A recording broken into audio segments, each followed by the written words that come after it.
اعوذ باللہ السمیع العلی العظیم من الشیطان اللعین الرجیم بسم اللہ الرحمن الرحیم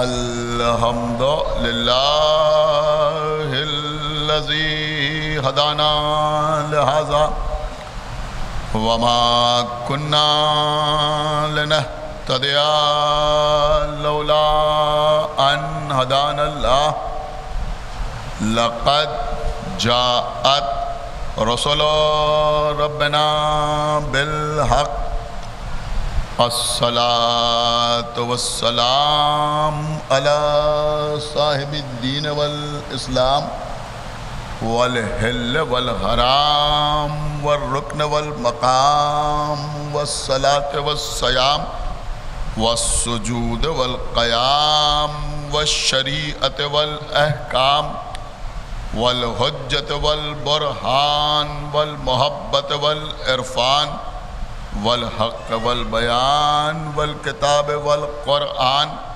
سيدنا ونبينا وشفيعنا ومولانا ومولى الثقلين جد الحسن والحسين أبي القاسم محمد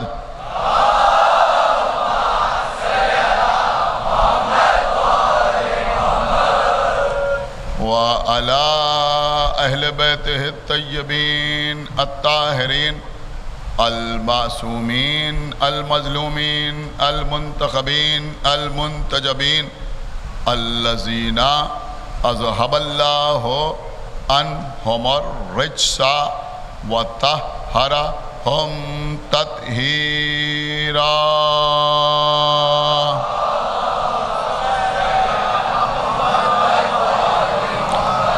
ولعنة الله على أعدائهم وقتلتهم وغاصبي حقوقهم ومنكري فضائلهم ومصائبهم أجمعين من الآن إلى يوم الدين أما بعد فقد قال الله سبحانه تبارك وتعالى في كتابه المجيد وفرقانه الحميد وقوله الحق بسم الله الرحمن الرحيم إن الله يأمر بالعدل والإحسان صلوات بر محمد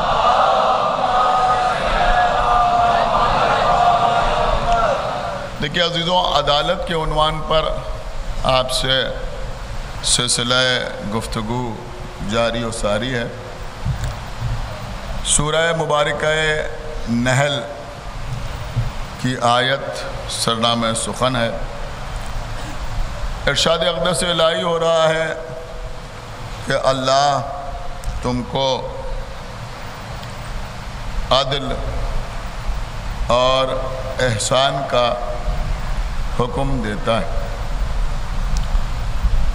کل اور اس سے پہلے والی مجالس میں میں آپ کی خدمت میں یہ عرض کر رہا تھا کہ امامت کے لیے عدالت شرط ہے۔ عدل کی ضد کو ظلم کہتے ہیں۔ تو کوئی ظالم امام نہیں ہو سکتا۔ یہ بات جو میں نے آپ کی خدمت میں عرض کی ہے، یہ صرف میری فکر نہیں ہے،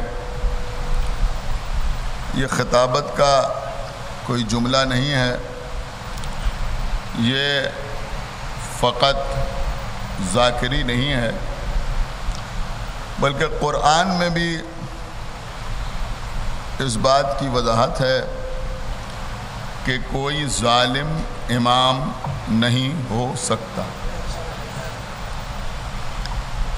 سورہ بقرہ میں جہاں اللہ نے جناب ابراہیم کا تذکرہ کیا ہے، قرآن کا سب سے بڑا سورہ ہے سورہ بقرہ، سورہ حمد کے بعد سورہ بقرہ، تقریباً 2.5 پاروں پر محیط ہے۔ اس سورہ میں 124ویں آیت میں اللہ نے جناب ابراہیم کی امامت کا تذکرہ کیا۔ جناب ابراہیم اللہ کے وہ جلیل القدر نبی ہیں جن کو اللہ نے عبد بھی بنایا، نبی بھی بنایا، رسول بھی بنایا، حنیف بھی بنایا، خلیل بھی بنایا، اور امتحان لینے کے بعد امام بھی بنایا۔ ایک صلوات پڑھیں بر محمد وآلہ۔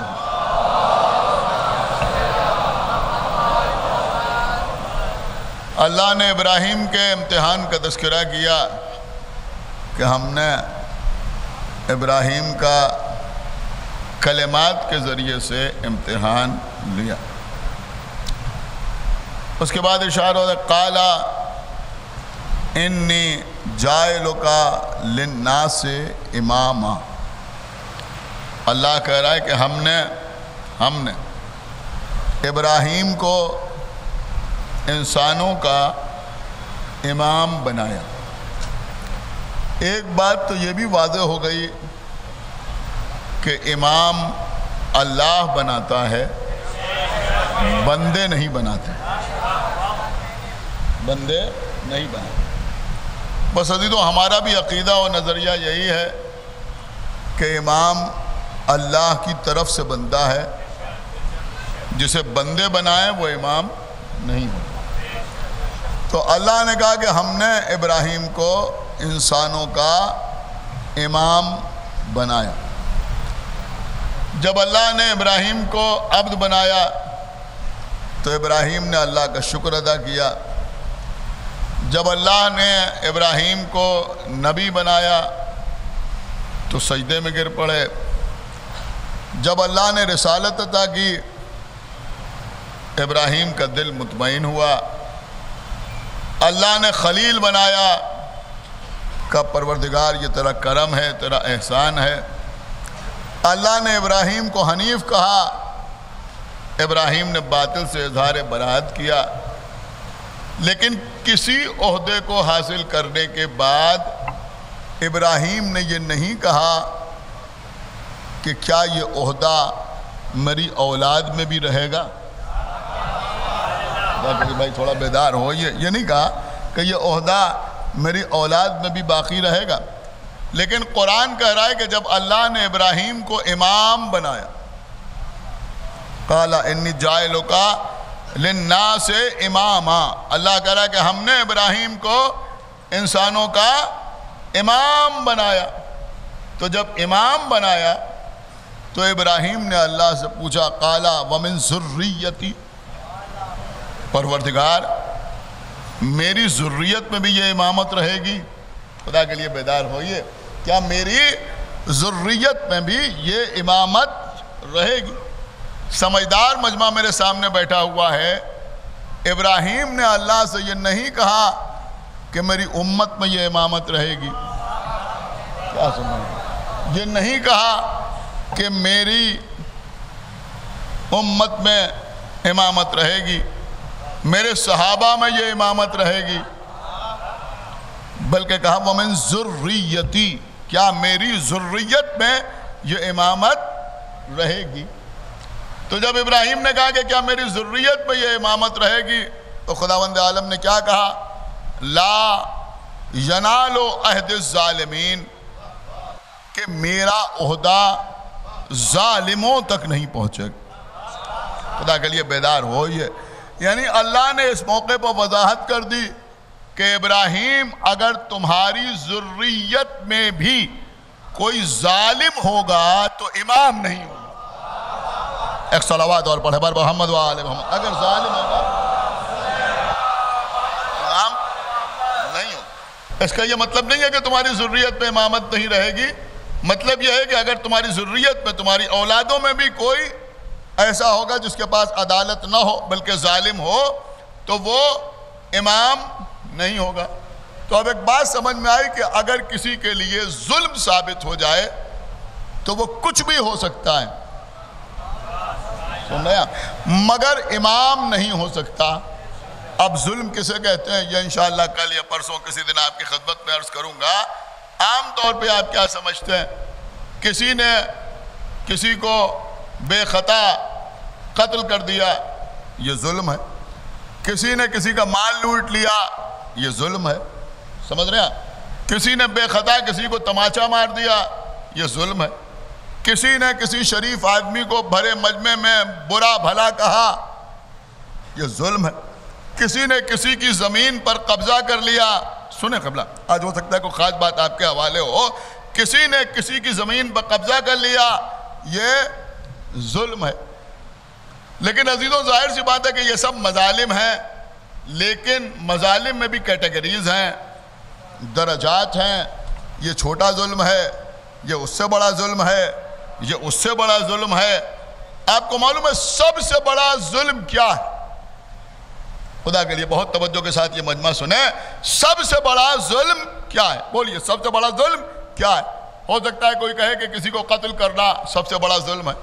کوئی کہے کہ کسی کا گھر لوٹ لینا سب سے بڑا ظلم ہے. کوئی کہے کہ کسی کی نسل کشی کر دینا سب سے بڑا ظلم ہے. لیکن سب سے بڑا ظلم کیا ہے؟ سورہ لقمان میں خداوند عالم ارشاد فرما رہا ہے ان الشرک لظلم عظیم. خدا کے لیے بھائی بیدار ہوئیے, ایک صلوات پڑھتے ہیں محمد و آل محمد. ان الشرک, اب یہ میں نہیں کہہ رہا ہوں, جو قرآن کہہ رہا ہے. اور یہ سورہ لقمان, سورہ لقمان, لوگ کہتے ہیں حکیم لقمان.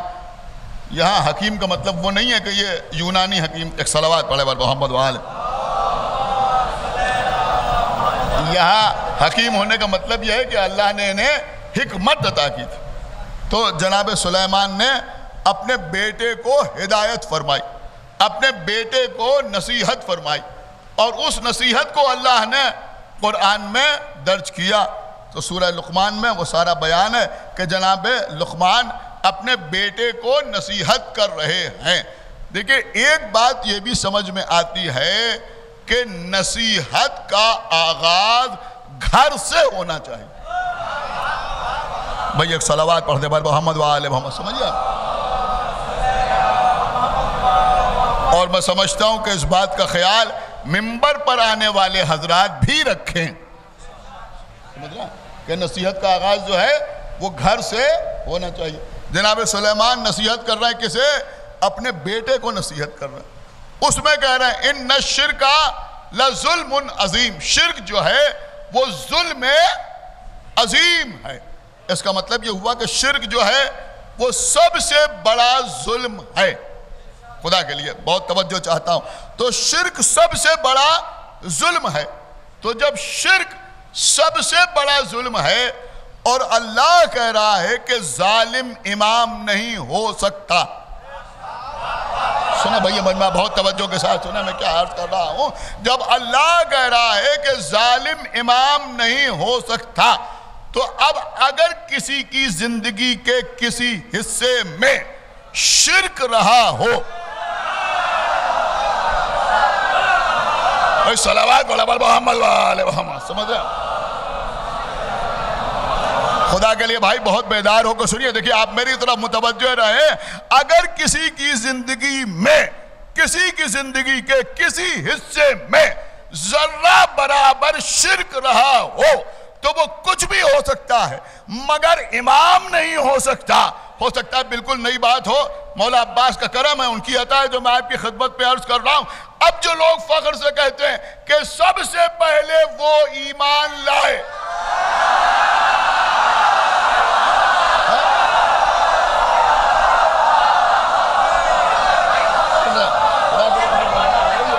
وہ تو کہتے ہیں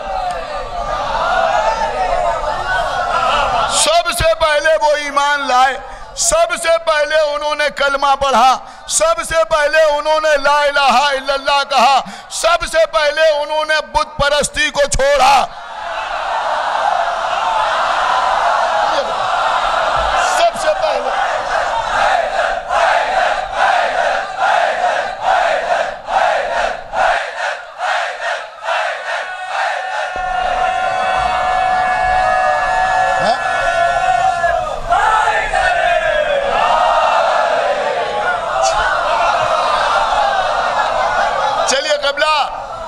ہم اس بحثی میں نہیں پڑھتے، حالانکہ لوگوں نے بڑی بڑی بحثیں کی ہیں، ہم بحثی میں نہیں پڑھتے کہ یہ سب سے پہلے ایمان لائے یا نہیں لائے۔ چلو ٹھیک ہے، ایمان لائے نا، سمجھ رہے ہیں نا، بت پرستی کو چھوڑا نا، کہاں بت پرستی کو چھوڑا؟ اس کا مطلب یہ ہوا کہ پہلے بت پرستی کرتے تھے، پہلے مشرک تھے، سنا آپ نے؟ پہلے مشرک تھے، بعد میں مسلمان ہوئے۔ چلو تمہارے اعتبار سے یہ شرف ضرور ہے، لیکن یہ شرف اس بات کا اعلان کر سکتا ہے کہ یہ کچھ بھی ہو سکتے ہیں، صحابی ہو سکتے ہیں، یارغار ہو سکتے ہیں، مگر امام نہیں ہو سکتے۔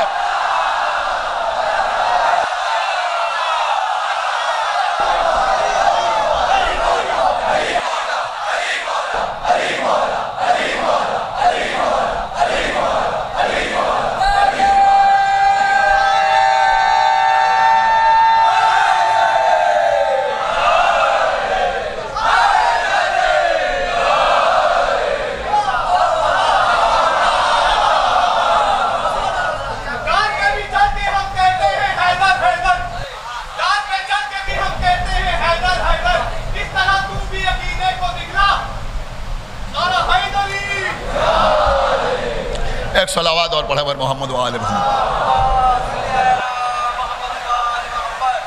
دیکھیں یہ بچہ اپنے انسان ہونے کا ثبوت دیتا ہے، اس لیے کہ انسان جو ہے وہ نسیان سے بنا ہے، بھولنے سے۔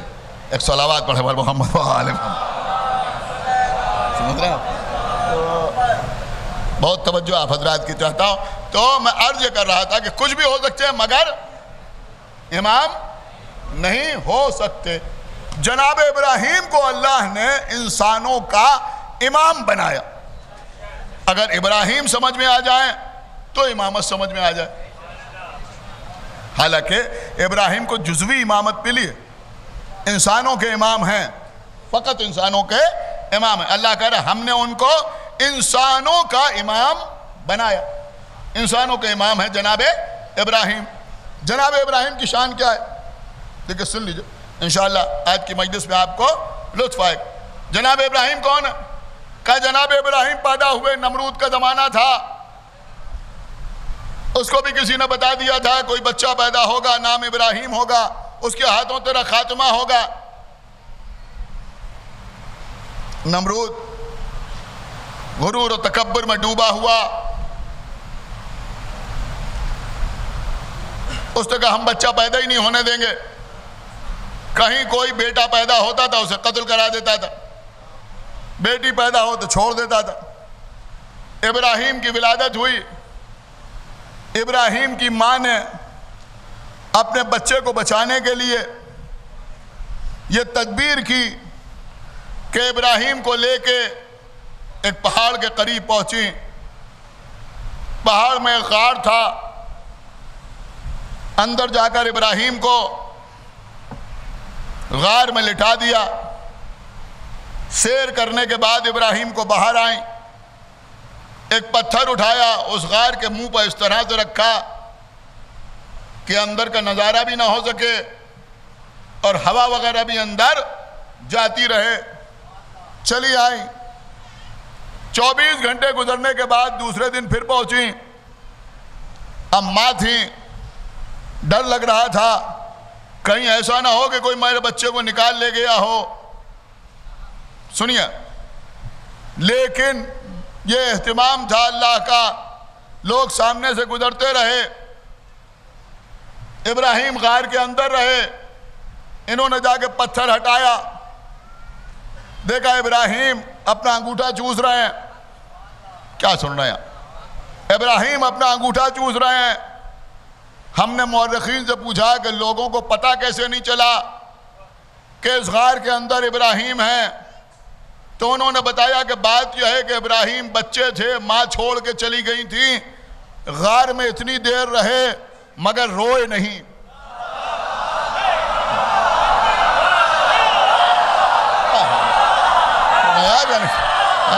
ایک صلوات پڑھے پر محمد روئے نہیں۔ اللہ جانے آپ کیا سمجھے کہ اس بات پر داد دے دی آپ نے۔ ابراہیم غار میں رہے مگر روئے نہیں روئے، بچے تھے مگر نہیں روئے۔ اب ظاہر سی بات ہے عزیزوں، دیکھیں مجبوری ہے یہ کہنا، اب ایک دن کا بچہ ہم یہ تو کہہ نہیں سکتے کہ کچھ بولے نہیں، یہی کہہ سکتے ہیں کہ روئے نہیں، شاید کچھ آپ تھوڑی سی داد اور دے دیں۔ غار میں رہے، بڈھے نہیں تھے، بچے تھے۔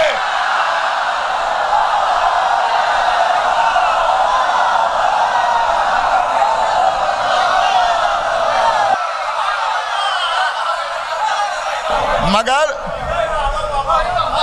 نہیں روئے۔ ایک دن، 2 دن، 1 مہینہ، 2 مہینہ، کافی دن گزر گئے۔ بعض روایات میں 13-14 سال ابراہیم غار میں رہے۔ اب ان کی ماں کی سمجھ میں آیا کہ اگر ہم ابراہیم کو لے کے آ جائیں تو کوئی پرابلم نہ ہوگی، اس لیے کہ لوگ یہ سمجھیں گے کہ یہ تو 13-14 سال کے ہیں، سن و بلوغ کو پہنچ چکے ہیں، اور وہاں تو بچوں کو قتل کیا جا رہا ہے، چھوٹے چھوٹے بچوں کو۔ اب یہ حکمت تھی، ذہانت تھی، وہ گئیں، پتھر ہٹایا، ابراہیم کو باہر نکال کے لائیں۔ 13-14 سال بعد ابراہیم غار سے باہر آئے۔ اب قرآن کہہ رہا ہے جب باہر آئے تو کچھ لوگوں کو ستاروں کی پرستش کرتے ہوئے دیکھا، تو فرمایا کہ یہ خدا ہے۔ پھر جب ستارے غروب ہو گئے کہ یہ خدا نہیں ہو سکتے۔ چاند کو دیکھا کہ یہ خدا ہے۔ پھر جب چاند غائب ہو گیا کہ یہ بھی خدا نہیں ہو سکتا۔ سورج کو دیکھا کہ یہ اکبر ہے، بڑا ہے، کہ یہ خدا ہے۔ پھر جب وہ ڈوب گیا تو کہا یہ بھی خدا نہیں ہو سکتا۔ اب ابراہیم نے سجدہ خالق میں سر رکھا۔ کیا سننا؟ سجدہ خالق میں سر رکھا۔ آپ کی اجازت ہو تو ایک بھرپور تولے کی بات آپ کی خدمت میں عرض کروں کہ ابراہیم امام ہیں، لیکن 13-14 سال غار میں رہنے کے بعد جب غار سے باہر آئے تو کبھی ستارے کو دیکھ کے، ولو تبلیغ ہی کے لیے صحیح، ہدایت ہی کے لیے صحیح، مصلحتاً ہی صحیح ہے، لوگوں کو سمجھانے کے لیے صحیح، ستارے کو دیکھا کہ یہ خدا ہے، پھر کہا یہ خدا نہیں۔ چاند کو دیکھا یہ خدا ہے، کہا یہ خدا نہیں۔ سورج کو دیکھا کہ یہ خدا ہے، کہا یہ خدا نہیں۔ لیکن جب ہمارا علی 3 دن کے بعد کعبے سے باہر آیا تو رسول سے پوچھا زبور سناؤں، توریت سناؤں، انجیل سناؤں یا قرآن؟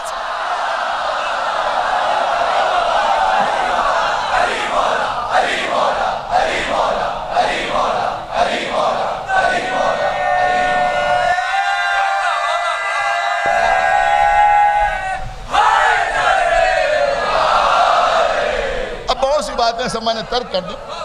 جناب ابراہیم جب اس دنیا میں آئے تو اس وقت بت پرستی کا دور تھا۔ ایک صنم خانہ تھا، صنم کدہ تھا، وہاں لوگ جاتے تھے۔ نمرود بھی وہاں آتا تھا، وہاں بہت سے صنم رکھے ہوئے تھے، کچھ چھوٹے کچھ بڑے، لوگ ان کی عبادت کیا کرتے تھے۔ ایک دن ساری بستی کہیں چلی گئی۔ رات کا وقت تھا، بستی میں سناٹا تھا۔ ابراہیم گھر سے نکلے، اس صنم کدے میں پہنچے، سمجھ رہے ہیں آپ، صنم کدے میں پہنچے، پہلی بار اندر داخل ہوئے، سن رہے ہیں، پہلی بار اندر داخل ہوئے، وہاں بیٹھے ہوئے جھوٹے خداؤں کو دیکھا، ہاتھ میں کسا تھا، چلا دیا عصا ابراہیم نے، کسی کا ہاتھ ٹوٹا، کسی کا پیر ٹوٹا، کسی کا سر پھوٹا۔ اب ابراہیم کے پاس ایک تلوار بھی تھی، جو بڑا تھا، سب سے بڑا جو بیٹھا ہوا تھا اسے چھوڑ دیا، اور تلوار میں ایک رسی باندھی اور اس کے گلے میں ڈال دیا. چلے آئے. صبح کو لوگ آئے, ارے یہ ان کو کس نے توڑ دیا؟ ان کو کس نے توڑ دیا؟ کس نے توڑ دیا؟ تو اب سمجھ میں نہیں آ رہا تھا کہ بھئی کون آیا, کس نے یہ کام کیا. تو کسی نے کہا کہ بھئی ایک جوان ایسا ہے جو بت پرستی نہیں کرتا. خدا کے لیے بھائی بیدار ہو, یہ ایک جوان ایسا ہے جو بت پرستی نہیں کرتا. یہاں جوان کے لیے قرآن میں اللہ نے فتح کا لفظ استعمال کیا. دیکھیں بہت پڑھے لکھے حضرات میرے سامنے بیٹھے ہوئے ہیں, اللہ نے فتح کا لفظ استعمال کیا کہ ایک فتح ایسا ہے, ایک جوان ایسا ہے جو بت پرستی نہیں کرتا. کس کو فتح کہا؟ ابراہیم کو فتح کہا. خدا کے لیے بھائی بیدار ہو, یہ ابراہیم کو فتح کہا. کچھ آپ کو یاد آیا یا نہیں یاد آیا؟ احد کے میدان میں تلوار آ رہی ہے, جبرائیل کیا کہہ رہا ہے؟ لا فتح.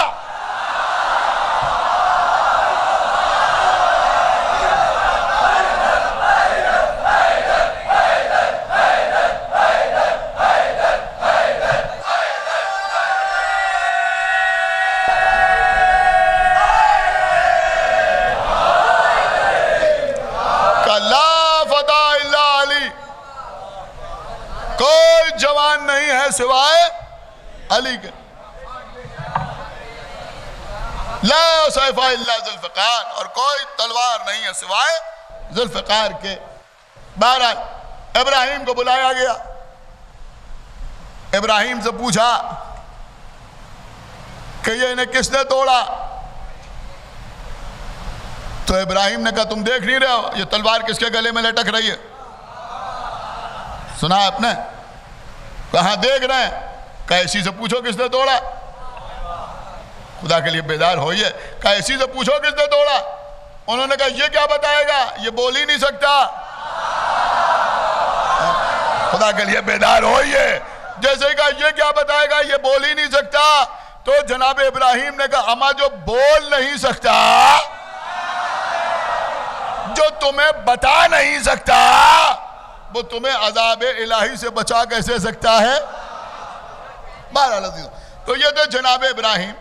ابراہیم نے بتوں کو توڑا, یقیناً توڑا, لیکن چھوٹے چھوٹے بت توڑے, اندھیرے میں بت توڑے, رات کے وقت بت توڑے. خدا کے لیے بھائی بیدار ہوئیے, یہ ہے امام, انسانوں کے امام. اندھیرے میں بت توڑے, سناٹے میں بت توڑے, جب کوئی نہیں تھا تب بت توڑے. خدا کے لیے بیدار ہوئیے, جب کوئی نہیں تھا تب سناٹے میں بت توڑے. اب شاید کوئی سمجھدار خاموش نہ رہے, زمین پر پیر رکھ کر بت توڑے.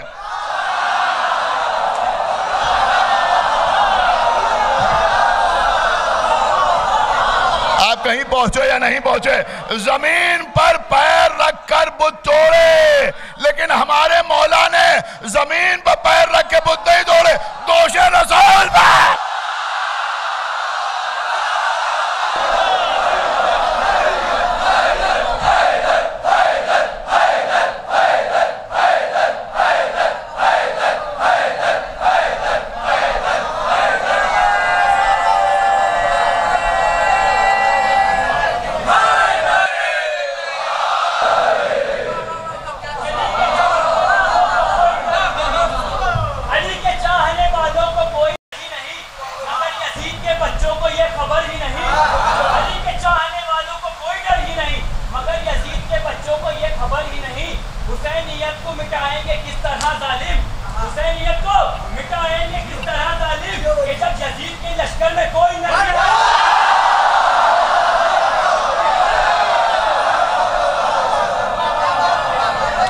ایک صلوات بڑے بر محمد و آل محمد.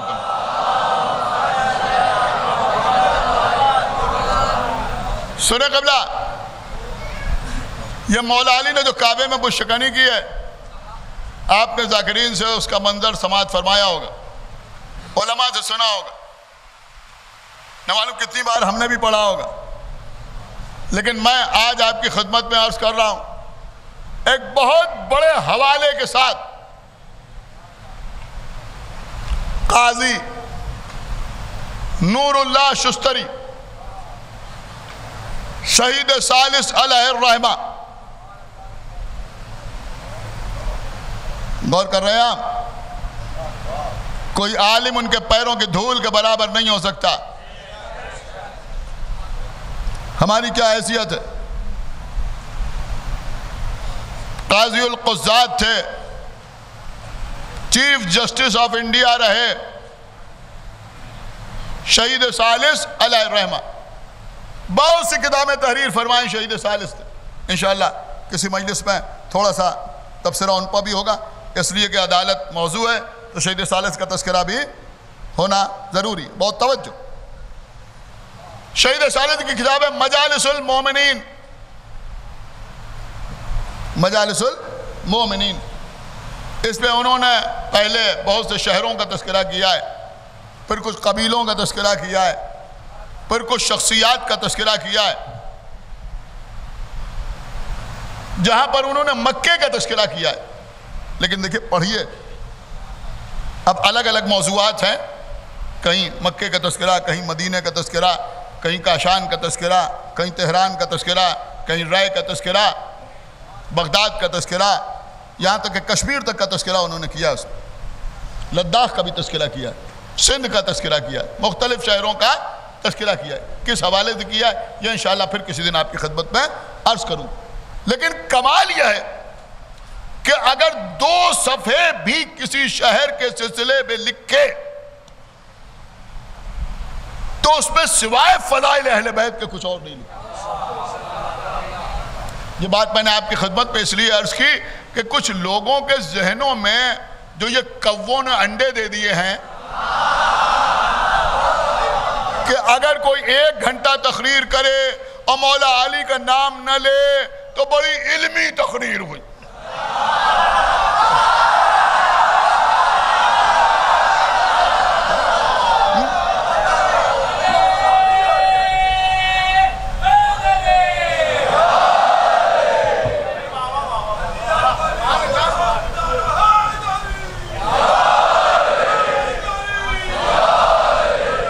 تو جہاں پر انہوں نے مکے کا تذکرہ کیا اور خانہ کعبہ کا تذکرہ کیا تو خانہ کعبہ کے تذکرے میں انہوں نے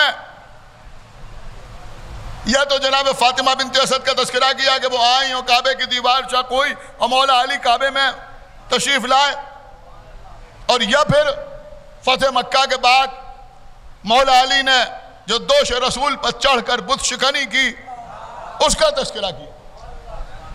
یقیناً اس مجمع کا ایک بہت بڑا حصہ شاید پہلی بار سن رہا ہو. اب سنیے شہید ثالث کی زبانی مولا علی کی بت شکنی کا منظر. بہت سے لوگوں نے شاید نہ سنا ہو. آپ سنتے ہیں علی رسول کے دوش پر سوار ہوئے اور جو بت بلندی پر تھے انہیں گرا دیا. شہید ثالث نے لکھا کہ یہاں بھی ایک سب سے بڑا بت تھا، سب سے بزرگ، سب سے بڑا، سب سے بوڑھا. سنیے انہوں نے لکھا کہ یہ پتھر کا بنا ہوا نہیں تھا. یہ شہید ثالث فرما رہے ہیں. انہوں نے کہا یہ پتھر کا بنا ہوا نہیں تھا بلکہ یہ تانبے اور پیتل سے مل کے بنا تھا.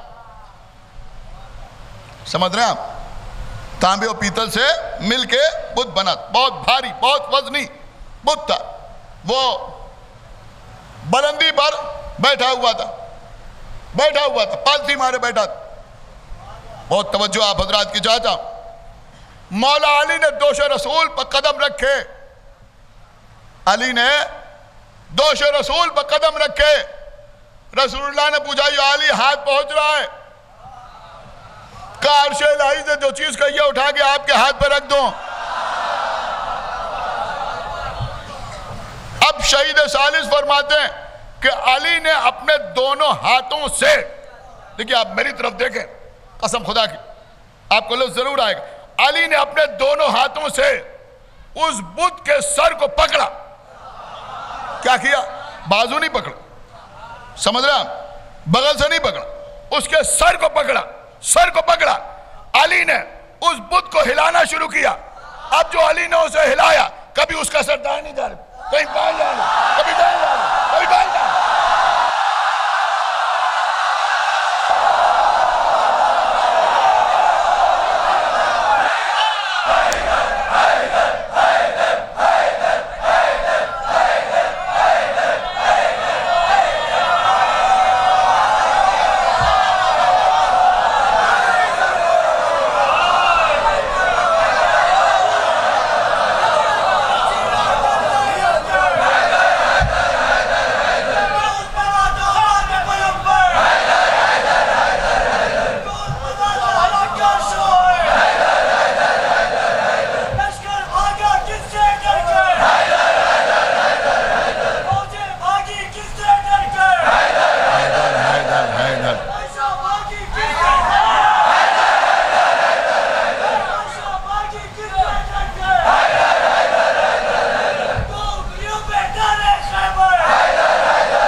اب یہ میں شہید ثالث کی زبانی آپ کی خدمت میں منظر پیش کر رہا ہوں. شہید نے عجیب بات لکھی ہے قسم خدا کی. یہ تو ایک جملہ تھا جو میں نے آپ کی خدمت میں عرض کر دیا. دیکھیے میرے خیال میں یہاں عزت دار گھرانوں کے افراد بیٹھے ہوئے ہیں. یہ ہمارے خاندانوں میں، ہمارے گھروں میں، ہمارے خانوادوں میں ایک زمانے میں تانبا جو ہے وہ اسٹیٹس سمبل سمجھا جاتا تھا. میری بات سمجھیے جو میں عرض کر رہا ہوں. تانبا جو ہے وہ اسٹیٹس سمبل سمجھا جاتا تھا. جب جہیز دیا جاتا تھا اور لڑکی رخصت ہوتی تھی تو لوگ یہ کہتے تھے کتنا تانبا دیا گیا. میرے خیال میں سارے حضرات میری بات سمجھ رہے ہیں نا. آپ کے گھر میں بھی اس طرح کے کچھ نہ کچھ تبرکات ہوں گے ضرور، ہیں نہیں؟ وہ تانبے کا پاندان اور تانبے کا پتیلا، اور اس کے بعد اس سے چھوٹا، پھر اس سے چھوٹا، اس سے چھوٹا، اس سے چھوٹا، ایک کے اوپر ایک اس طرح سے لگا دیا. تو تانبا جو تھا وہ باقاعدہ ایک اسٹیٹس سمبل سمجھا جاتا تھا.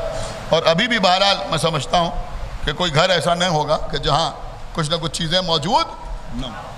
اور اس کے پیچھے بہت سی باتیں تھیں. ایک تو تانبا دیا جاتا تھا، اور دوسرا ایک فکر یہ بھی تھی کہ اگر کبھی حالات خراب ہوں تو اس کو آسانی سے فروخت کیا جا سکتا ہے، تاکہ اگر گھر میں پریشانی ہے تو وہ پریشانی دور ہو جائے. تو میری بات آپ سمجھیں جو میں عرض کر رہا ہوں. دیکھیں ایک تانبے کی پتیلی آپ کے پاس ہے، بھگونا آپ کے پاس ہے، کوئی چیز تانبے کی ہے، اس کو آپ زمین پر پھینکیے، کیا ہوگا؟ کیا ہوگا؟ بولیے. زمین پہ آپ اسے پھینک دیجئے، پٹک دیجئے، کیا ہوگا؟ آپ کہیں گے اس پہ گومڑا پڑ جائے گا. بالکل خالص آپ ہی کی زبان میں عرض کر رہا ہوں، اس میں گومڑا پڑ جائے گا. یہی تو ہوگا نا. ارے دیگ ہو، دیگ کو اٹھا کے نیچے ڈال دیجئے تو کیا ہوگا؟ پٹک دیجئے تو اس پہ بھی گومڑا پڑ جائے گا. اس سے زیادہ کچھ نہیں ہوگا. سمجھ رہا؟ بعد میں اس کو ٹھیک بھی کر لیا جاتا ہے. کبھی آپ نے سنا کہ انہوں نے تانبے کی سینی اٹھا کے پھینک دی، ٹکڑوں میں بٹ گئی. سنا آپ؟ ایسے تو لوگ گزرے، انہوں نے کہا وہ تانبے کی سینی کو ایسے پھاڑ دیتے تھے جیسے کاغذ پھاڑ دیا جاتا. لیکن ایسا نہیں ہوتا کہ اس کو آپ زمین پر ماریں تو وہ ٹکڑے ٹکڑے ہو جائے، چور چور ہو جائے. لیکن اگر شیشے کا گلاس آپ زمین پر پھینکیں تو شیشے کے گلاس پہ گومڑا نہیں پڑتا. آپ میری بات سمجھ رہے ہیں نا؟ شیشہ کئی حصوں میں بٹ جاتا ہے. شہید ثالث نے لکھا، دیکھیں علی اسے کہتے ہیں جو کسی مادے کی ماہیت کو بدل دے. دیکھیں اگر اس جملے کو آپ نے محسوس نہ کیا تو ساری محنت بیکار ہو جائے گی. شہید نے لکھا کہ جب علی نے اس تانبے کے بت کو اکھاڑا، سنیے، اس تانبے کے بت کو، یہ پتھر کا نہیں تھا، تانبے کا تھا، شیشے کا نہیں تھا، تانبے کا تھا. علی نے جب اس کو اکھاڑا اور اکھاڑنے کے بعد زمین پر پھینکا تو وہ ایسے چور چور ہو گیا جیسے شیشے کا بنا.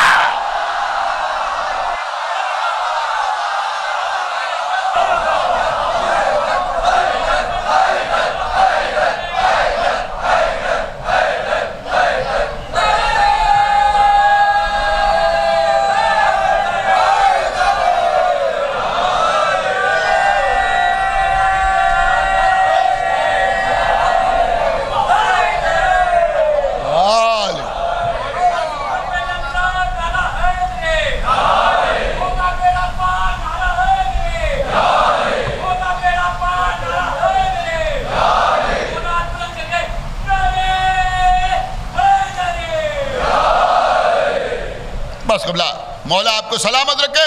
تو یہ ہیں جناب ابراہیم جن کو اللہ نے انسانوں کا امام بنایا.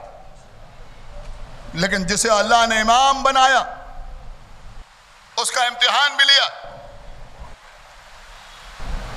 کیسے امتحان لیا؟ خواب میں دیکھا ابراہیم نے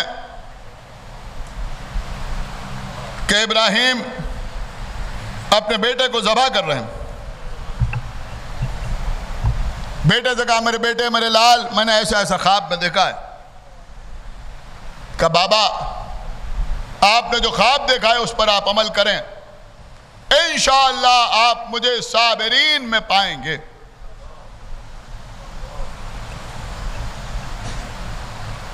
بیٹا راضی ہو گیا. یہ نہیں کہا کہ بابا آپ نے کیسا خواب دیکھ لیا. انشاءاللہ آپ مجھے صابرین میں پائیں گے۔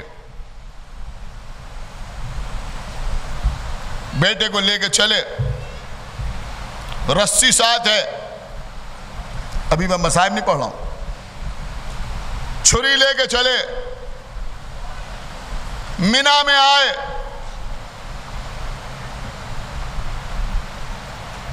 ابراہیم قربانی کو لے کر مطمئن، اسماعیل قربانی پر راضی، مگر شیطان پریشان۔ کبھی اسماعیل کے پاس آ رہا ہے، ارے یہ کہاں جا رہے ہو؟ کہا ہمارے بابا نے خواب میں دیکھا ہے ہمیں ذبح کرنے کے لیے لے جا رہے ہیں۔ ارے چھوڑو، تمہارے باپ بوڑھے ہو گئے ہیں، ان کے دماغ پر اثر ہو گیا ہے۔ اسماعیل نے کہا خدا تجھ پر لعنت کرے، تو شیطان ہے۔ کہا پہچانا کیسے؟ کہا تو نبی کے دماغ پر شک کر رہا ہے۔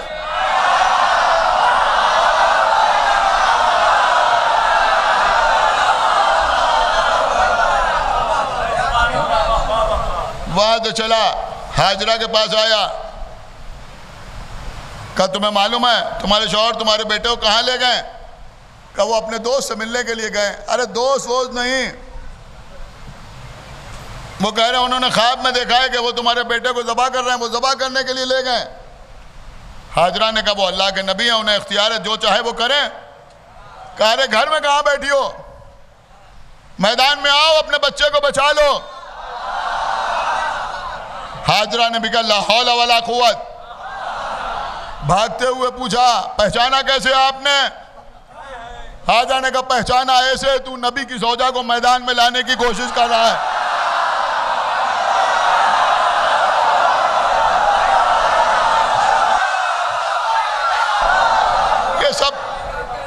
یہ سب بہت پرانے نکتے ہیں جو ہم نے اپنے بچپن میں ذاکری سے سنے ہیں، وہی میں نے آپ کی خدمت میں عرض کر دیا۔ امانت داری ضروری ہے، عدالت ضروری ہے ممبر پہ آنے کے باوجود۔ اب عزیزوں ایک بات آپ مجھے بتائیں، خواب ابراہیم نے دیکھا، بیان بیٹے سے کیا، ہاتھ ابراہیم کا، چھری ابراہیم کی، گلا اسماعیل کا، خون اسماعیل کا، بیٹے کا خون باپ کا خون ہوتا ہے تو خون ابراہیم کا۔ پریشان ہے ابلیس،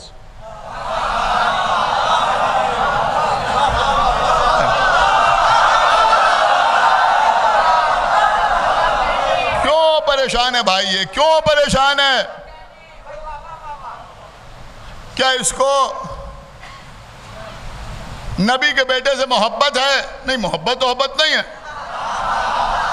اگر ایسی ہی محبت ہوتی کہ کوئی قتل نہ ہونے پائے تو سب سے پہلے قابیل کا ہاتھ پکڑتا ہے، وہاں نہیں گیا، وہاں تو بہکا رہا ہے کہ ہاں قتل کر دو۔ جناب یحییٰ قتل ہو گئے، آیا بچانے کے لیے، نوح پر لوگوں نے اتنے پتھر برسائے آیا بچانے کے لیے۔ تو یہ اسماعیل کے معاملے میں اتنا پریشان کیوں ہے؟ کس لیے پریشان ہے؟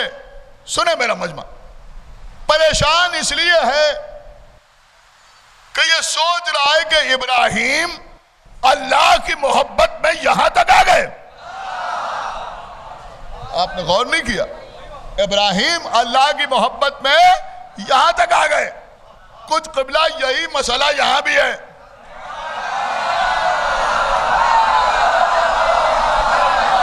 سنیں، آنکھیں ہماری ہیں،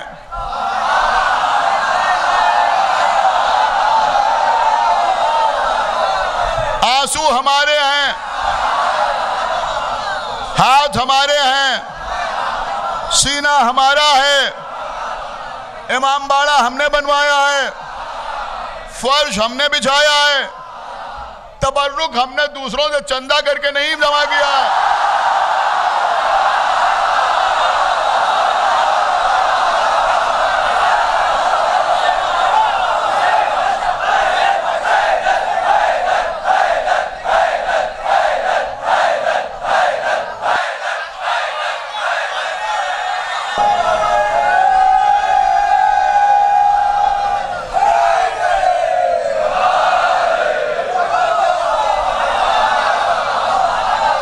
سبیلیں ہماری ہیں، پانی ہم پلا رہے ہیں، مال ہم خرچ کر رہے ہیں، پیسہ ہم اپنی کمائی سے لٹا رہے ہیں.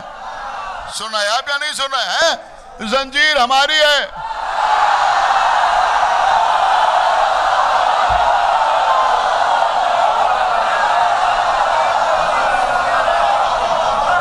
بہت توجہ ہے. پیٹھ ہماری ہے، تلوار ہماری ہے، خون ہمارا ہے. ہم کسی دوسرے کے ہاتھ سینے پہ ہاتھ نہیں مار رہے ہیں. ہم نہیں کہہ رہے تم ماتم کرو، ہم نہیں کہہ رہے کہ تم پیسے لاؤ، ہم عزاداری کریں گے. ہمارا کوئی بچہ کسی اور سے چندہ مانگنے کے لیے نہیں جا رہا ہے.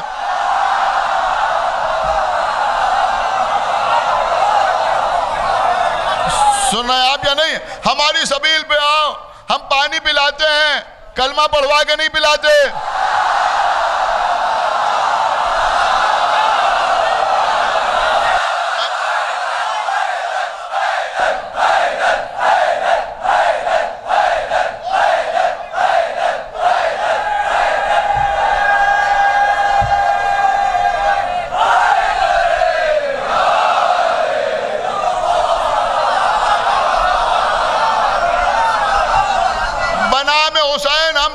تقسیم کر رہے ہیں، بنام حسین تبرک تقسیم کر رہے ہیں.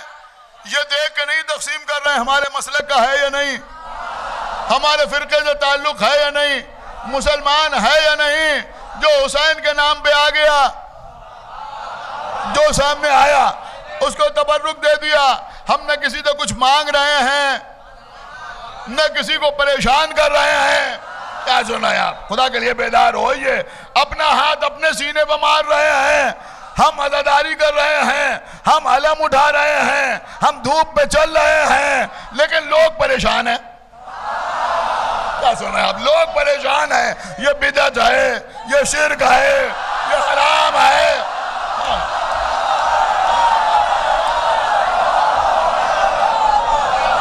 ارے تجھ سے پوچھ کون رہا ہے؟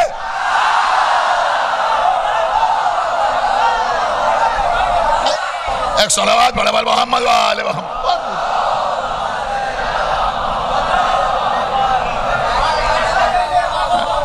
سنا آپ نے یا نہیں سنا؟ لیکن وہاں شیطان پریشان تھا، وہاں شیطان پریشان تھا، اور نشانیاں آج تک موجود ہیں. جو لوگ حج کرنے کے لیے جاتے ہیں، جو لوگ حج کرنے کے لیے جاتے ہیں، وہ بھی وہاں 3 شیطانوں کو کنکر مارتے ہیں. اس کے بغیر حج نہیں ہوتا، اس کے بغیر حج نہیں ہوتا. کنکر مارتے ہیں، یہ چھوٹا، یہ منجلا، یہ بڑا. سنا آپ نے یا نہیں سنا؟ یہ چھوٹا، یہ منجلا، یہ بڑا. اب بڑی بڑی دیواریں بنا دی گئی ہیں، سمجھ رہے ہیں؟ ان کو کنکر مارے جاتے ہیں، کنکر انہیں مارے جاتے ہیں. اور خالی کنکر نہیں مارے جاتے، بلکہ بڑے بڑے سنجیدہ لوگ داڑھی رکھے ہوئے، احرام باندھے ہوئے، ناچ ناچ کے، ہاتھ گھما گھما کے، خالی پتھر نہیں مار رہے ہیں، چپلیں مار رہے ہیں. دیکھیں جو لوگ حج کے لیے گئے ہوں گے وہ بھی میری بات کی تصدیق کریں گے، ورنہ یوٹیوب پہ بھی یہ منظر آپ کو نظر آ جائیں گے. گھوم گھوم کے، جیسے آپ نے دیکھا ہوگا اولمپک وغیرہ میں گھوم گھوم کے وہ گولا پھینکا جاتا ہے، اسی طرح سے لوگ چپلیں مار رہے ہیں، بڑے بڑے پتھر مار رہے ہیں. ارے بھیا کچھ تو سوچو. دور دور تک یہ مناظر جا رہے ہیں، لوگ سوچیں گے یہ مسلمان کیسا غیر سنجیدہ کام کر رہے ہیں. سن رہے ہیں؟ اب مارنے سے کیا ہوگا شیطان کو؟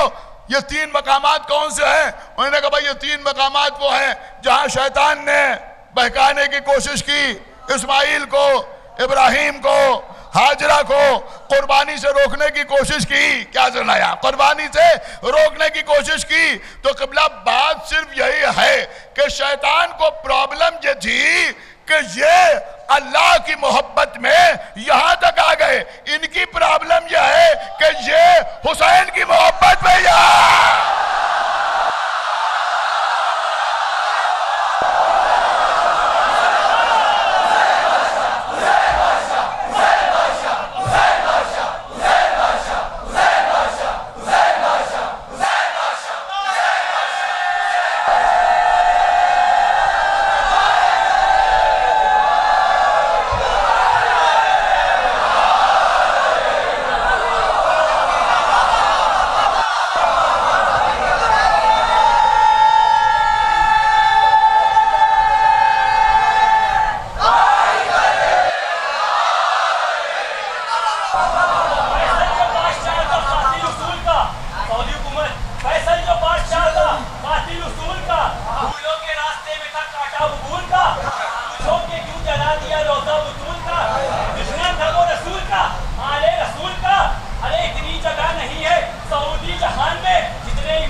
صلوات پڑھے بر محمد و آل محمد۔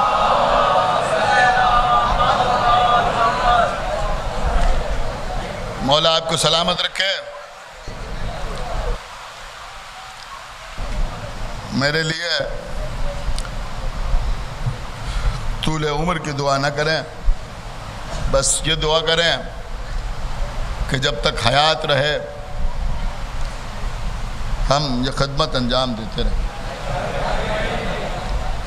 عزیزوں، یہ ذکر اہل بیت ہے۔ کوئی یہ نہ سوچے کہ ہم ہیں تو یہ ہے، یہ ہے تو ہم ہیں۔ ہم نہ ہوں گے تو دوسرے افراد منبر پہ آئیں گے،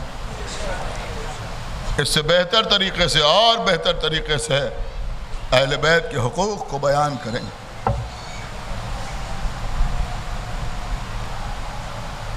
یہ ذکر ختم ہونے والا ذکر نہیں ہے، اللہ کا وعدہ ہے۔ نہ لوگوں کی داد میں کمی ہوگی، نہ آنکھوں سے بہنے والے آنسوؤں میں کمی ہوگی۔ آج 5ویں محرم،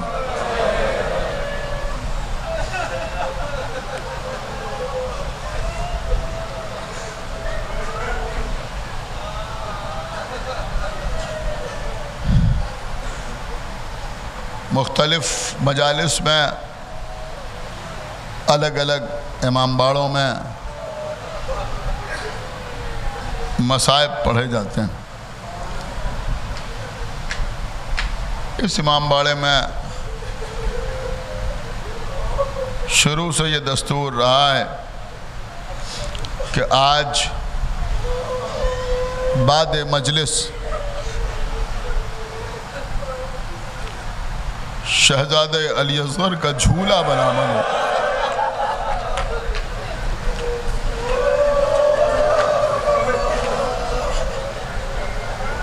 الحمدللہ کل میں نے اپنے چھوٹے بھائیوں سے، اپنے بچوں سے جو گزارش کی تھی کہ جب تابوت برآمد ہوں تو ان کے احترام کا مکمل خیال رکھیے گا۔ دیکھیے قبلہ، انتہائی تعظیم بوسے سے ظاہر ہوتی ہے، لیکن اگر بوسہ دینے کی وجہ سے کسی شبی کی بے حرمتی ہو جائے یا اس کے پھول ہماری وجہ سے زمین پر گر جائیں تو یہ کوئی مناسب بات نہیں، یہ کوئی اچھی بات نہیں۔ میں چاہتا ہوں کہ آپ بوسہ دیں، لیکن احترام کے ساتھ، تعظیم کے ساتھ۔ دور سے بھی بوسہ آپ دے سکتے ہیں، جیسے خانہ کعبہ میں حجر اسود کو بوسہ دیا جاتا ہے، دور سے بھی بوسہ دے سکتے ہیں۔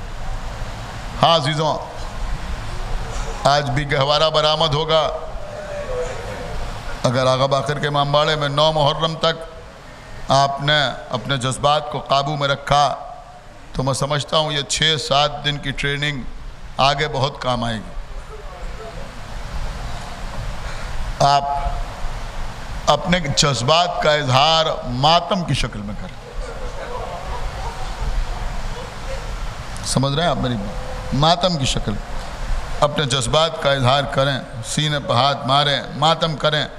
جتنی طاقت ہے اتنی طاقت سے ماتم کریں، جتنی دیر کر سکتے ہیں اتنی دیر ماتم کریں۔ سمجھ رہے ہیں؟ جو جلوس برآمد ہوں ان میں بھی آپ ماتم کرتے ہوئے چلیں، اس لیے کہ جلوس میں اور لوگ بھی آ جاتے ہیں، تو آپ ماتم کریں تاکہ سمجھ میں آئے کہ دیکھنے والے اور ہیں، ماتم کرنے والے اور۔ عزیزوں، آج گہوارہ برآمد ہوتا ہے، اسی مناسبت سے آج اس کے مصائب پڑھے جاتے ہیں، جو کربلا میں گھوڑے پر سوار ہو کے نہیں آیا،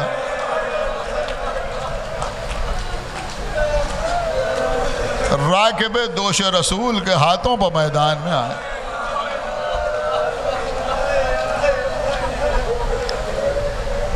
آج میں مصائب میں کوئی کمی نہیں کروں گا۔ خداوند عالم جن کے بچے ہیں ان کو سلامت رکھے، جن کے گھر اولاد نہیں ہے ان کو ام رباب کی اجڑی ہوئی گود کے ساتھ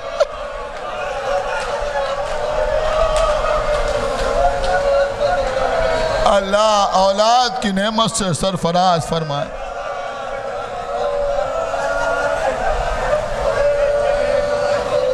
رباب کی تو گود اجڑ گئی۔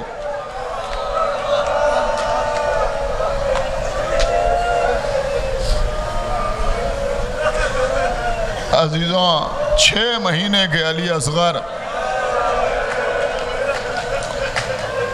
جب 28ویں رجب کو قافلہ مدینے سے چلا تھا تو چند دن کے تھے، چند دن کے تھے۔ جب قافلہ جانے لگا تو صغرا نے ام رباب سے علی اصغر کو اپنی آغوش میں لے لیا۔ اب چونکہ جانے والوں کی فہرست میں یہ بچہ بھی شامل تھا، لہذا جب چلنے لگیں تو جناب ام رباب نے ہاتھ پھیلائے، علی اصغر کو گود میں لینا چاہا، لیکن چند دن کے علی اصغر مسکرا کے بہن سے لپٹ گئے۔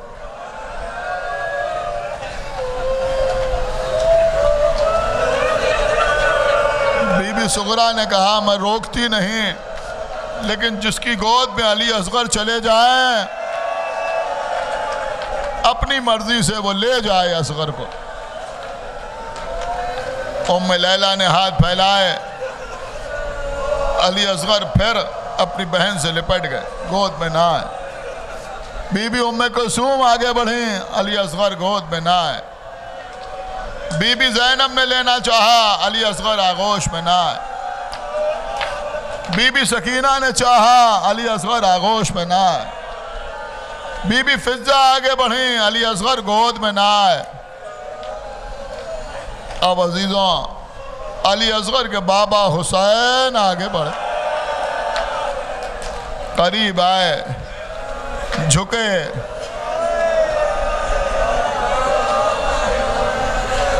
سب سے پہلے تو بیمار بیٹی کے سر پہ ہاتھ رکھا، پیشانی کو چوما، پھر جھک کے علی اصغر کے کان میں کچھ کہا۔ بس جیسے ہی کچھ کہا، علی اصغر ہمک کے حسین کی آغوش میں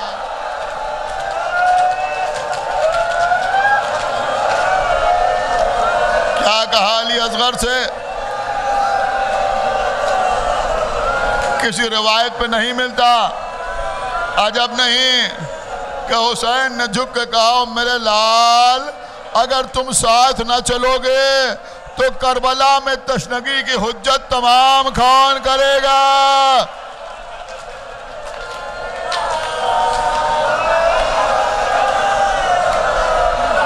سفر جاری رہا۔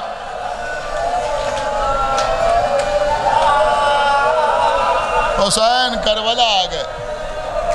7ویں محرم سے خیموں میں پانی ختم ہو گیا، پیاسے علی اصغر، سوکھے ہوئے ہونٹ، آنکھوں میں پڑے ہوئے حلقے، چہرہ زرد ہو رہا ہے۔ صبح عاشور سے کئی مرتبہ ایسا ہوا کہ ام رباب نے تڑپ کے کہا کہ میرا بچہ مر گیا۔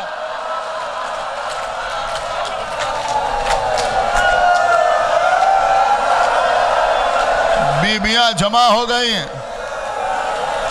کچھ دیر میں حسین کے بیٹے نے آنکھیں کھولیں، لب ہلے۔ بی بی زینب نے کہا ام رباب علی اصغر زندہ ہے۔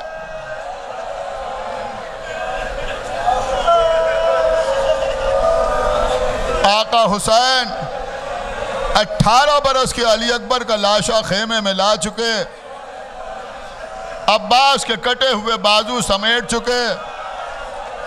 سنیے عزیزو سنیے، اب نہ قاسم ہے، نہ علی اکبر ہے، نہ محمد ہے، نہ عباس ہیں،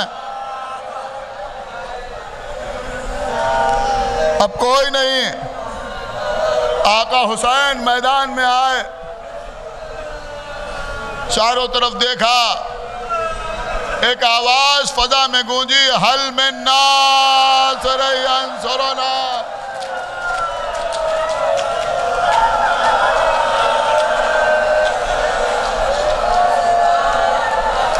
کوئی ہے تم میں سے ایسا جو آگے میری نصرت کرے؟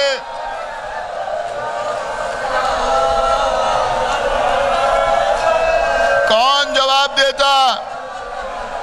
دوستوں کی کٹی ہوئی لاشیں تڑپنے لگیں، کٹی ہوئی گردنوں سے آواز آئی، لبیک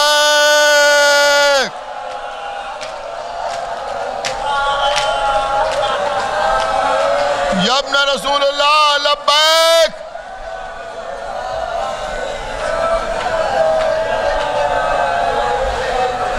میں تمہیں نہیں پکار رہا ہوں، تم اپنی حالت پہ رہو۔ کانوں میں آواز آئی، خیمے میں بیویاں گریہ کر رہی، گھوڑے کو موڑا، خیمے کے در پر پہنچے، بہن زینب یہ گریہ کا سبب۔ زینب آئیں، بھیا حسین آپ کی آواز استغاثہ سن کر علی اصغر نے اپنے کو گہوارے سے گرا دیا۔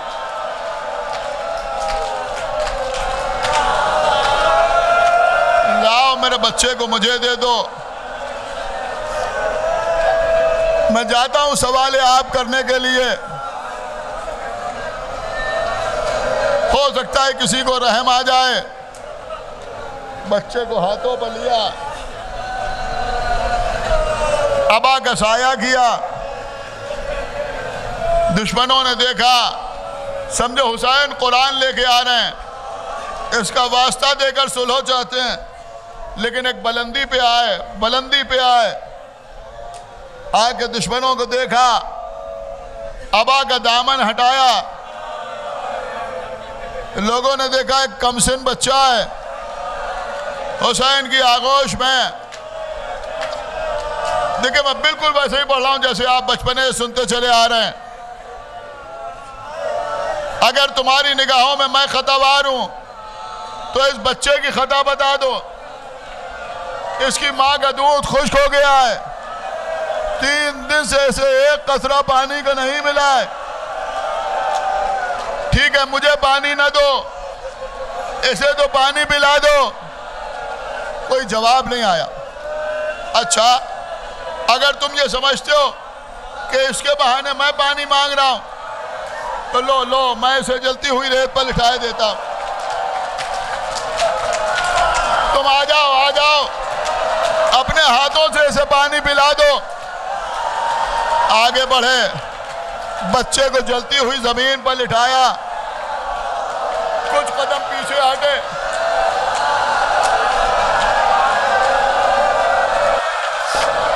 میر صاحب فرماتے ہیں آب خنک کو خلق ترستی تھی خاک پر، گویا فلک سے آگ پرستی تھی خاک پر۔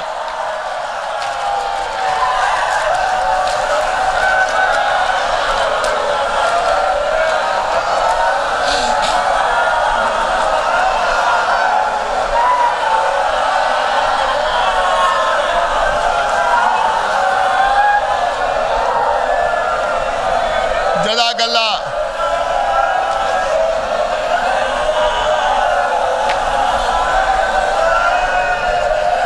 جو لوگ دھوپ پہ کھڑے ہوئے مجلس سن رہے ہیں، سوائے بی بی زہرا کے کوئی ان کو اجر عطا نہیں کر سکتا۔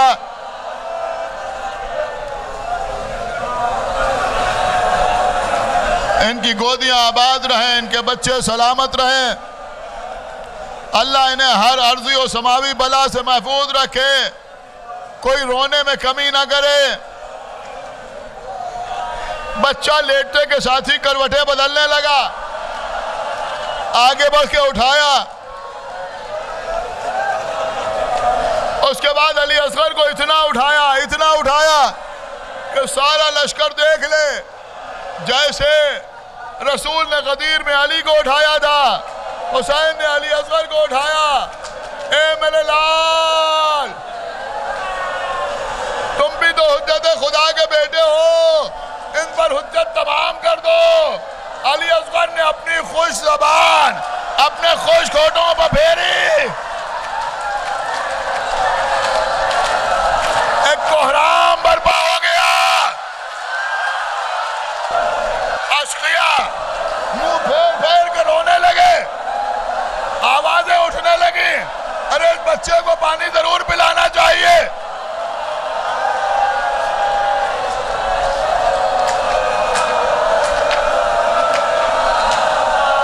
خدا لعنت کرے ولد الحرام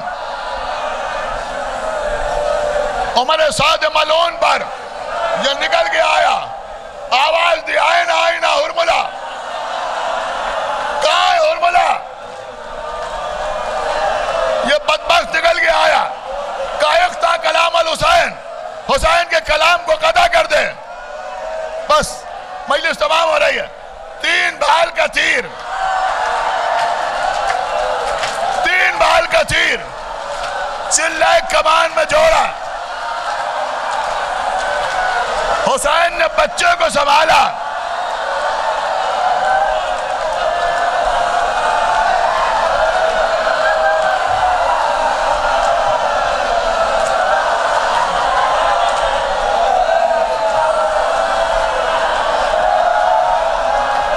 ایک جملہ سنیں عزیزہ، جملہ سنیں. تھوڑا سا حوصلہ رکھ کے جملہ سنیں. ہرملہ تیر چلانا چاہتا ہے.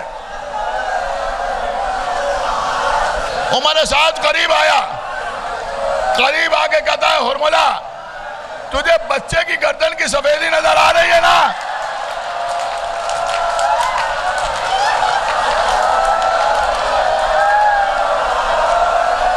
نشانہ ساتھ کے ہرملہ نے تیر چلایا. ایک ہی جملہ روایت کا، تیر بڑا تھا بچہ چھوٹا تھا.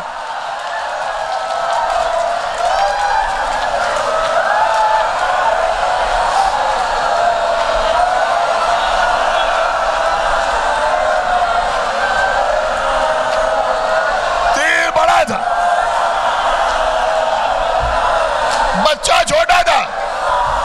تیر آیا، دیکھیں میری طرف دیکھئے، تیر آیا.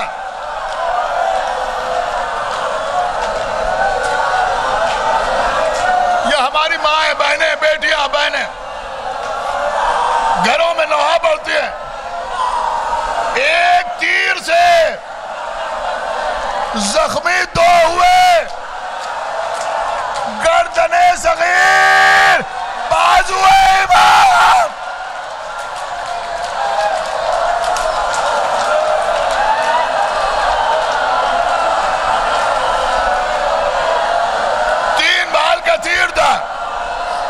ایک بھل علی اصغر کی گردن میں لگا، میری طرف دیکھیں. دوسرا بھل علی اصغر کے کان میں لگا. تیسرا بھل حسین کے بازو میں پیوست ہوا. دائنے ہاتھ سے تیر کو نکالا، چلو لگایا. انکار آسماں کو ہے، راضی زمین نہیں. اصغر تمہارے خون کا ٹھکانہ کہیں نہیں. خون تو چہرے پر ملا. فرمایا روز قیامت میں نانا سے اسی طرح ملاقات کروں گا. سن سکو گے عزاداروں، صاحب مالی السبتین نے لکھا کہ جب حسین یہ کہہ رہے تھے میں روز قیامت اسی طرح اللہ سے ملاقات کروں گا، ہرملہ نے ایک دوسرا تیر چلایا جو حسین کے لبوں پر لگا.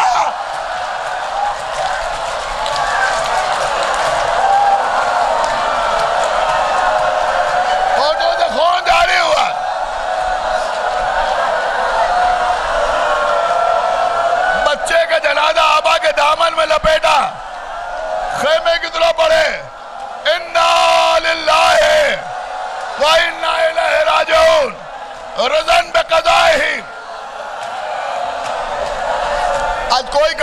انشاءاللہ مصائب میں.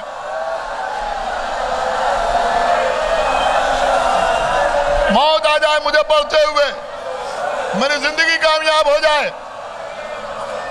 حسین نے علی اصغر کے لاشوں کو ہاتھوں پر سنبھالا، 7 مرتبہ آگے بڑھے، انا للہ و انا الیہ راجعون، پیچھے ہٹے، رضن بقضائہ و تسلیما لامرہ. خیمے کے در پر پہنچے، ام رباب اپنے بچے کو لے لو. غضب ہو گیا، ام رباب سے پہلے سکینہ آ گئی، پیچھے پیچھے ام رباب، ساتھ ساتھ جناب زینب. سنیں گے آپ. اب سکینہ نے دیکھا بابا ابا کے دامن میں علی اصغر کو چھپائے ہوئے ہیں، 4 سال کی بچی. بابا کا دامن پکڑا، بابا بھیا علی اصغر کو پانی پلا لائے. اے بابا شاید میرا بھیا پانی پی کے سو گیا. اے بابا میں بھی پیاسی ہوں. کیا کہے حسین؟ ام رباب حسین کا چہرہ دیکھ رہی ہے.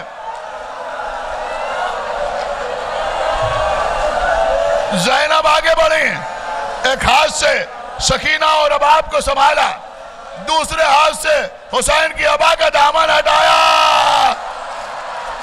ایک جملہ ام رباب کے لبوں پر آیا، یا بنیہ.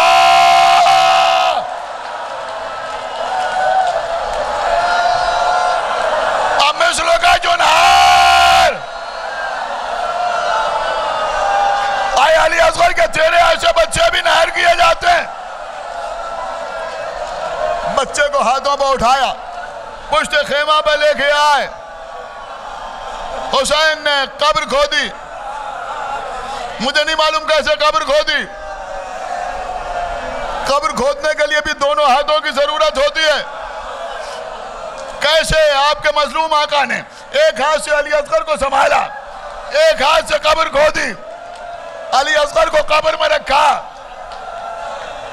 بس مجلس تمام ہو گئی. علی اصغر کو قبر میں رکھا. مختار کے دربار میں ایک یزیدی بیان کر رہا ہے، حسین نے کربلا میں علی اصغر کے علاوہ کسی کو دفن نہیں کیا. کہا کیوں نہیں دفن کیا؟ وہ علی اصغر کو کیوں دفن کیا؟ وہ کہتا ہے مختار تمہارے آقا کی مرضی تمہارے آقا جانے. بس ہو سکتا ہے یہی پر مجلس تمام ہو جائے.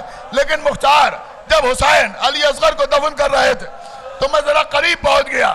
حسین مٹی ڈالتے جاتے تھے، مٹی ڈالتے جاتے تھے اور یہ کہتے جاتے تھے میرے لال، میرا اکبر گھوڑے کی ٹاپوں کو برداشت کر لے گا، میرا عباس گھوڑے کی ٹاپوں کو برداشت کر لے گا، میرا قاسم گھوڑے کی ٹاپوں کو